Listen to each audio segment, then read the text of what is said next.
புதுவரவு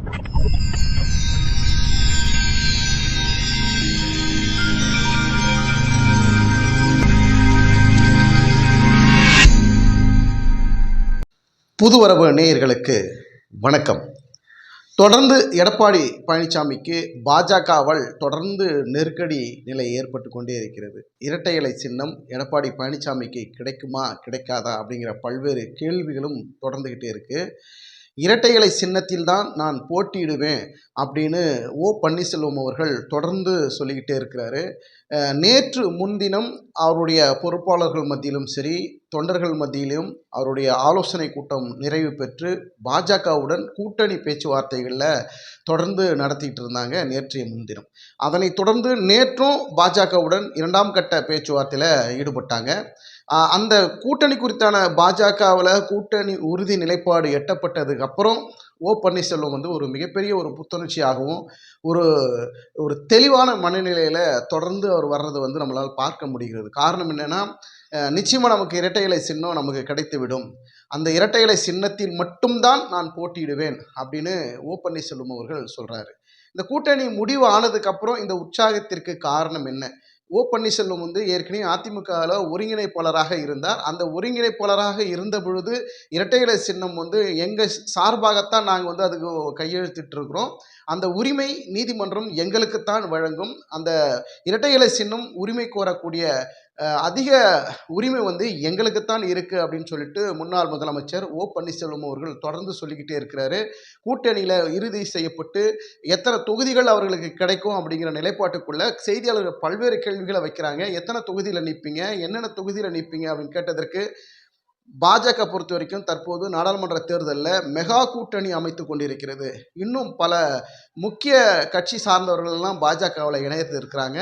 பொறுத்துருங்க, ஏன் அவசரப்படுறீங்க? இரட்டை இலை சின்னம் ஒரு வேலை போய்கிட்டு இருக்குது, நீதிமன்றத்தில் வழக்கு இருக்கிறதுனால அந்த இரட்டை இலை எனக்கு தான் கிடைக்கும், அந்த இரட்டை இலை சின்னத்தில் தான் நான் நிற்பேன் அப்படிங்கிற உறுதியோட ஓ பன்னீர்செல்வம் தொடர்ந்து சொல்லிக்கிட்டு இருந்தாலும், தாமரை சின்னத்தில் நிற்க சொல்லி உங்களுக்கு ஏதாவது அழுத்தம் கொடுத்தார்களா? தாமரை சின்னத்தில் தான் நிற்க வேண்டும் அப்படின்னு பாஜக சார்பாக ஏதாவது நிபந்தனைகளோ ஒரு நிர்பந்தமோ ஏதாவது வலியுறுத்தி சொன்னார்களா அப்படின்னு கேட்டதற்கு, அப்படியெல்லாம் எங்களை யாரும் வற்புறுத்தவில்லை, தாமரை சின்னத்தில் நிற்க சொல்லி பாஜக எங்களை எந்த விதத்திலும் எங்களுக்கு நிபந்தனையோ நிர்பந்தமோ கொடுக்கல, அதெல்லாம் பொய்யான செய்தி. எனக்கு இரட்டை இலை கிடைக்கும் பொழுது இரட்டை இலை எனக்கு அதிகாரப்பூர்வமாக நீதிமன்றத்தின் மூலியமாக தேர்தல் ஆணையத்தின் மூலியமாக எனக்கு கிடைக்குங்கிற நம்பிக்கை எனக்கு இருக்குது. அது கிடைக்கிற பட்சத்தில் ஏன் நான் தாமரை சின்னத்தில் நிற்க வேண்டிய சூழல் ஏற்பட போகுது?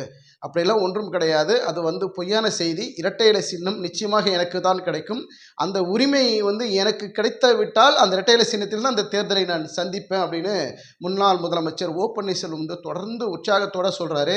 இந்த தேர்தல் வியூகங்கள், அதிமுக இருக்கக்கூடிய கூட்டணி இழுபறி, தொடர்ந்து எடப்பாடி பழனிசாமிக்கு ஒரு நெருக்கடி, இதெல்லாம் கருத்தில் கொண்டு பார்த்தா ஓ பன்னீர்செல்வத்துக்கு ஒரு மேல் தட்டு, அதாவது மேலே நோக்கி அவர் அடுத்த கட்ட வளர்ச்சிக்கு போகிறாரா?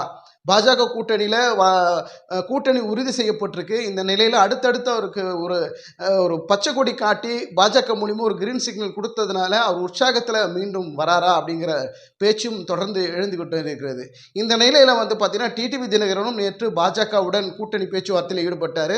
அவரும் பார்த்தீங்கன்னா, எனக்கு யாரும் தாமரை சின்னத்தில் நிற்க சொல்லி எங்களை யாரும் வற்புறுத்தவே இல்லை, நிபந்தனை கொடுக்கல அப்படின்னு சொல்லி டிடிவி தினகரனும் சொல்லிட்டாரு.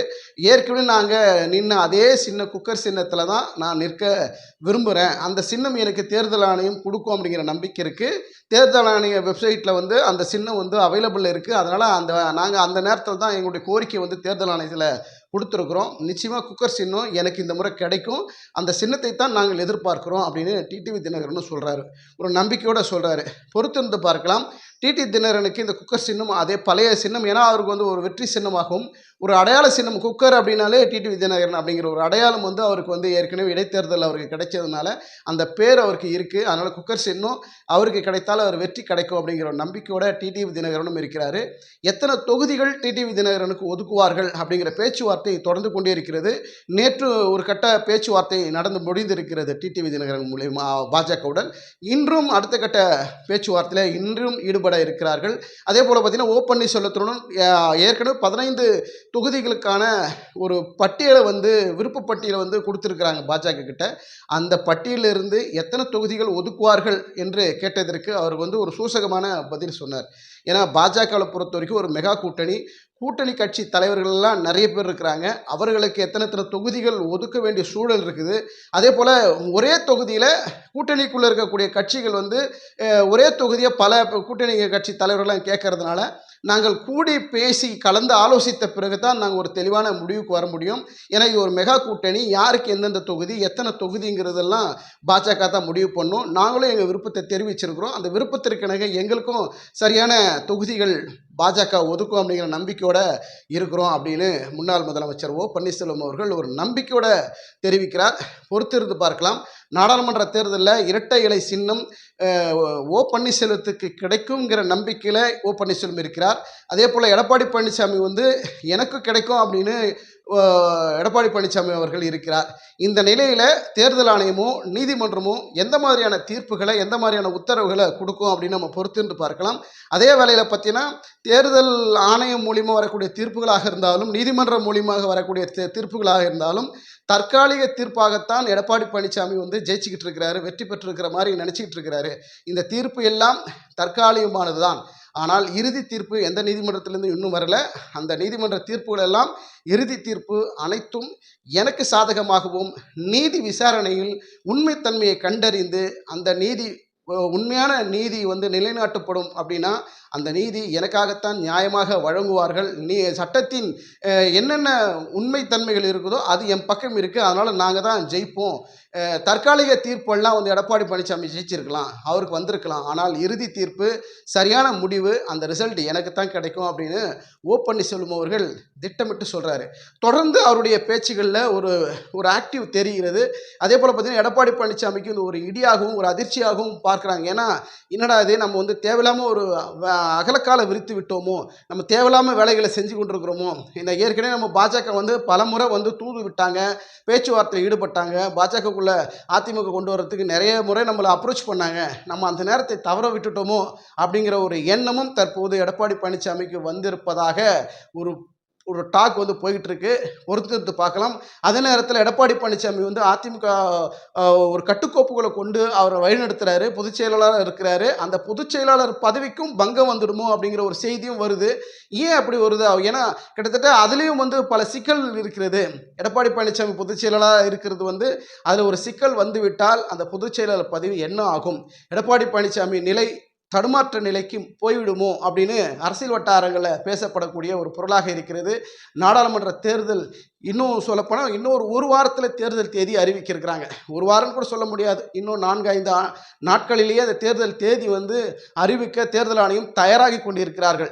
இந்த நேரத்தில் கூட்டணியில் இழுபறி இருக்குது. அதிமுகவில் பாஜக ஒரு டீமை ஃபார்ம் பண்ணி கூட்டணி கட்சி தலைவர்களெல்லாம் ஒரு ஜாதி கட்சி தலைவர்களெல்லாம் ஒன்றிணைத்து ஒரு பெரிய மெகா கூட்டணியை ஃபார்ம் பண்ணுறாங்க. எப்படியாவது இந்த தேர்தலில் தமிழகத்தில் நம்ம 2ஆம் இடத்தை பிடித்து விட வேண்டும், எடப்பாடி பழனிசாமியை அடுத்த கட்டத்தை தள்ளி விட்டணும் அவங்கள அப்படிங்கிறது தான் பாஜகவோட நோக்கம்.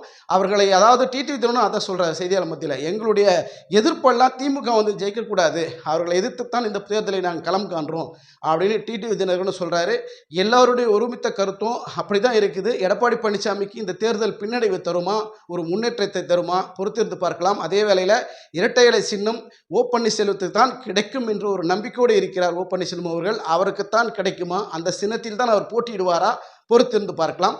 நன்றி, வணக்கம்.